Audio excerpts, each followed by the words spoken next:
We are back. John Kuhn, John Anderson, Trevor Thomas, Inside Wisconsin. John, tell us about your radio show. I mean, if you were going to pick two Wisconsin names, it would totally be John Kuhn and Brian Butch to do a radio show about all things Wisconsin. Tell us how that all happened. Okay, so you guys probably know already that I was like a 100-point scorer in high school on my varsity basketball team. So because of that, I decided I wasn't going to carry all the heavy lifting when it came to basketball analysis on a radio show. And, you know, having my football background and Butch being 30 minutes down the road in Neenah, having the great basketball prowess that he has in all the basketball camps and working with the Big Ten Network, I knew that we would be able to rattle off each other very easily. We met each other a couple times, and I knew he knew nothing about football, and I already told you I knew nothing about basketball. So the two of us were going to work well because we were going to ask all the fans questions to one another, myself being the fans' questions of basketball and his being the fans' questions about football, and we'd be able to correct each other on the regular. But what we really found out is that we're just two big goofballs that used to play sports that love acting like we're in a locker room busting chops, because that's all we really do, and we have a ton of fun with it, and it's something that I've really grown to enjoy now. That's awesome. Hey, give me your favorite story or memory of winning a Super Bowl as a Green Bay Packer that has nothing to do with the game. Tell us a story from behind the scenes. After the Super Bowl, the press coverage is ungodly. It's hours and hours and hours. And I took about an hour and a half and went straight down the line on the field. This network, this network, this network. The local networks all the way down at the end. They get shoved down at the end. This network, this network, this network. Someplace up there in Rhinelander, that network. And then I was done, right? I did 2 hours worth of media coverage, and I came out and I found out, well, Mike and Aaron didn't even start their media coverage yet, so you guys might as well get comfy, because the 5 buses that the team was on wasn't going to leave for any time soon. So myself and Josh Sitt, we started sneaking around in AT&T, the belly of AT&T Stadium, and we found ourselves a club that had no patrons in it anymore. All the fans had left. It was a couple hours after the game, and we found our way in there. And some just low on the totem pole bartender was in there cleaning up a mess of all messes. It must have been a Packers party in there, because it was mess all the way up to the ceiling. But he's cleaning this thing up, and we said, hey, do you care if we kick it here until our buses leave? And he said, sure, no problem. I don't think I'm going to be out of here anytime soon. And we said, well, what can we order? And he said, here, I'm not going to serve you, but since you guys won a championship, here's a bottle of Patron, and here's the Coors Light tap. You go ahead and take care of yourselves, and feel free to leave a couple bucks for me when you leave. So we just hung out there, myself and Josh Sitt, and watched the highlights of the game, relived it with just the two of us as we sat there and drank for a couple hours before the buses went back to the post-game party back at the hotel. We didn't get back to the post-game party until easily midnight, if not after midnight, which was fine by us, because by that point in time, all of our friends and family were feeling just the same way Josh Sitt and I was. Mm-hmm. All right, J.A., lightning round, John Kuhn. All right, well, this one I'm just going to throw in. How much you leave them?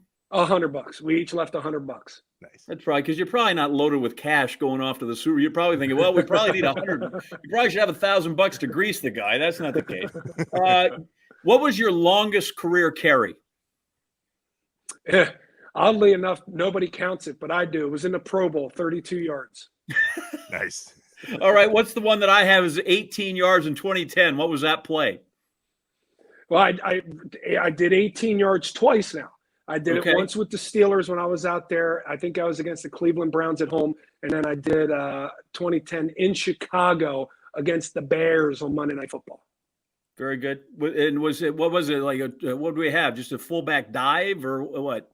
No, believe it or not, it was a crazy play. It was out of the gun, and it was a toss. It was like a toss crack out of the gun, meant for a speedy running back, Brandon Jackson, who came running off the field because something happened to his chin strap the play before, couldn't take the play.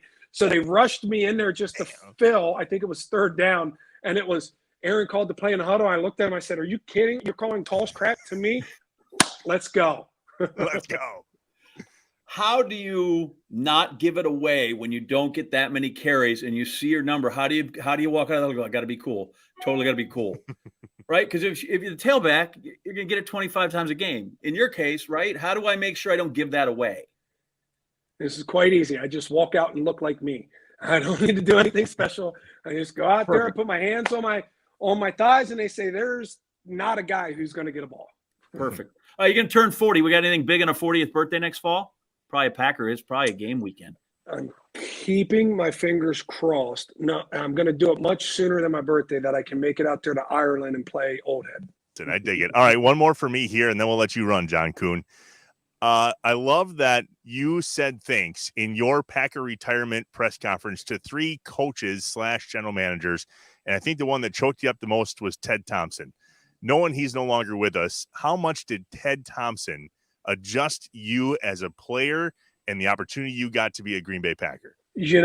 Ted was a special man, and what's crazy about it is what made him special is what many people criticized him for. He was a man of very few words to his team.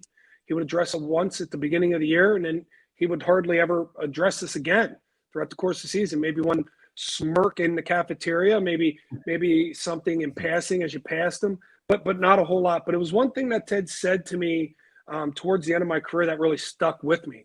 And he said, "John, I didn't say this to this former player or that former player, but I want to say it to you.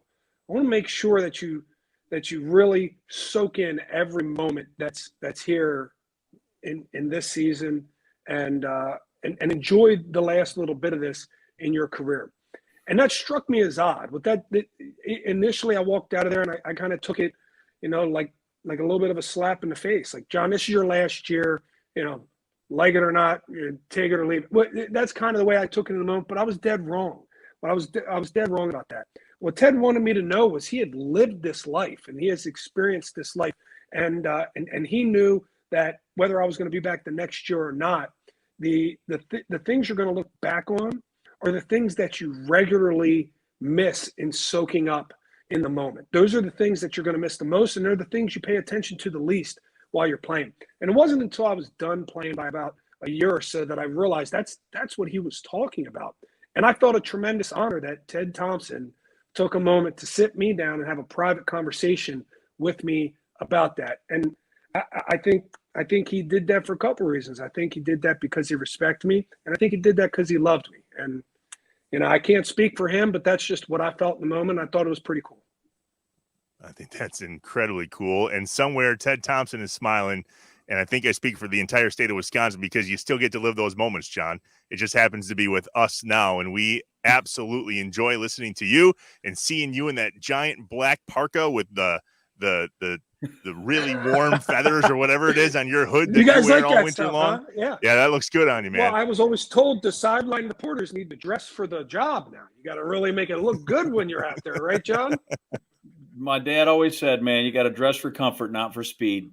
And that's exactly what he meant. So get out there. John Kuhn, thanks so much, man. We were a better team when you played for it. We're a better community because you're there, and we're a better show because you came on Inside Wisconsin. Thanks so much. Thanks, guys. Really appreciate the time. Enjoyed talking with you.